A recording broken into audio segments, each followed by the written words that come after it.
Well, we have a lot of new content, so there's 9 new civilizations and all sorts of new buildings and units, but we really like to emphasize the new game systems that have gone in. So the biggest one of those is probably religion. Right at the beginning of the game, civilizations can start to worship a pantheon of gods, which gives them one new gameplay benefit. And it just kind of builds from there throughout the medieval and Renaissance periods. We really are excited about that system because it allows players to customize their strategies. When we released Civilization V, we had completely rewritten the combat system. We had completely rewritten the diplomatic system. And to add the religion system, at least as it was, layered on top of that, we thought would be a little bit of overkill. So when Ed really attacked us, and he really wanted to come up with something that fit with Civ 5, he really dug down deep and came up with something that we think is really, really cool. I want this to be a game that I can play over and over again, and I don't want to have, the same choices presented to me without a lot of variation. So I like that kind of customization. It's great now that we have the expansion. We have 34 different civilizations to play. So that's a lot of choice right there. When you start a new game up and you decide that you're going to go down the religious path, it starts in a couple ways. First off, there's faith. Faith is a yield in the game, just like culture, science, gold. You get it from buildings, like the shrine or the temple. You might find it among ancient ruins, things that you find. Once you just get up to that little bit of amount, you get to found a pantheon of the gods. It just happens. The clock starts ticking away towards getting a religion. You have to build up a lot of faith for that. And you choose one belief as your people's brush with religion. All of your cities automatically get the pantheon after that. It doesn't spread beyond your borders. It only starts spreading once you actually kind of elevate it to a full religion. How you get there is with a great prophet. You have a chance to spawn him every turn. But eventually you will get him, and when you do, you can actually use him to found a religion. After you've established your first religion, if you manage to keep building up faith, you can have your great prophet do a holy site, which is going to generate faith, kind of like a landmark will for your great artists. Oh, there's one other thing too. I mentioned missionaries earlier. You can actually spend faith to build missionaries that will help you to spread your religion faster.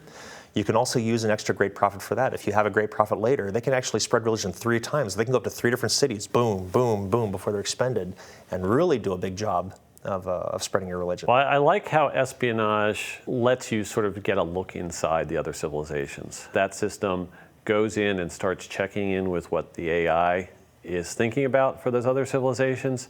And if your spies have been there long enough and are of a high enough rank, you start to get little tidbits of information about what they might be planning. They can also rig elections. So every 12 turns, what they do if they're unopposed, if there's no other enemy spies in those city-states, is they'll increase your influence a little bit and drop everybody else's a little bit.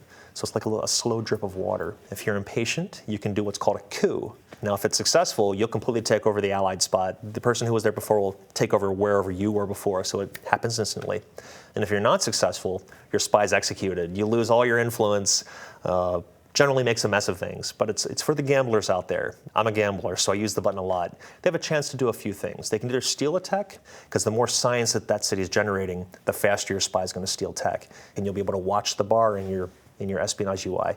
And once it fills up, he'll have stolen a tech, and it'll come into being, and bam, you have it. And then he'll start doing it all over again. That's great, because it brings the rest of the world that's going on in the civilization game to life more. You can sort of get the secret plans and thoughts of the other leaders through the Espionage system, so that's really what I love. We've always been in an ongoing fight with the game itself to make naval a really compelling part of the game. So we wanted to make it dangerous. We wanted to have a reason for you to build a fleet. And the ability to take coastal cities and give you a foothold in an enemy territory, so you can actually start out an invasion like that. You don't have to risk all your land units first. Now you have your naval units. You take that enemy city.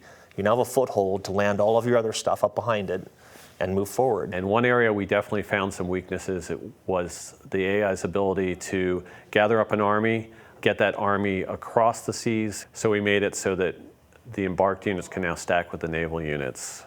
And now a naval invasion just doesn't take as much space on the map. We've also tried to fill in some holes in terms of nothing between the trireme and the caravel. So we added the galleass, which is a ranged Renaissance era ship, and that's actually the first ship that gets a ranged attack capability. It's kind of really nice when you get to that one. But I've done a lot of work on the AI it takes to actually gather these fleets together, how they're grouped, how they're sent out, and he's made it efficient by probably over 100%. So they're doing it twice as fast as they were before. The way that they're grouping their fleets together is working much better than it has before. But that kind of AI work, the stray great generals that everybody would notice that the AI had one out in the open, easy to capture, A lot of those things we're really trying to squash to make the whole experience even better.